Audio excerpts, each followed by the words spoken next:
নমস্কাৰ দা HBJ অসমৰ অন্য এটা ভিডিঅ'লৈ স্বাগতম। ৰাজ্যত শেহতীয়াকৈ দ্ৰুতগতিত বৃদ্ধি পাইছে ধৰ্ষণৰ দৰে জঘন্য ঘটনা।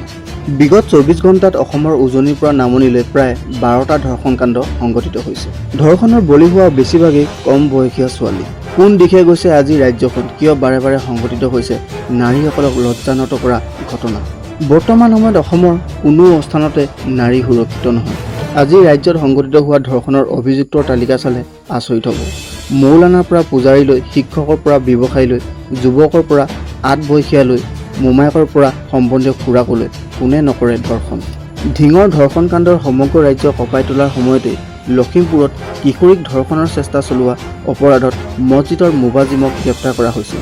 ডিফুত 10 বছৰীয়া ছাত্ৰীক ধৰ্ষণ কৰা এজন পূজাৰী গণপ্ৰহাৰৰ বলি হৈছিল। হোজাইত এগৰাকী কিশোৰীক ধৰ্ষণ কৰা এজন গৃহ শিক্ষকক আৰক্ষীয়ে গ্ৰেপ্তাৰ কৰিছিল। ধৰ্ষণৰ লগত জড়িত বিপুৰীয়া এজন মৌলানাক গ্ৰেপ্তাৰ কৰিছিল অসম আৰক্ষীয়ে। লগতে শোণিতপুৰতো আৰক্ষীয়ে ধৰ্ষণকাৰীক এনকাউণ্টাৰ কৰিছিল আৰু মুছলপুৰত কিশোৰীক ধৰ্ষণ কৰা মোমায়েকক আৰক্ষীয়ে গ্ৰেপ্তাৰ কৰিছিল।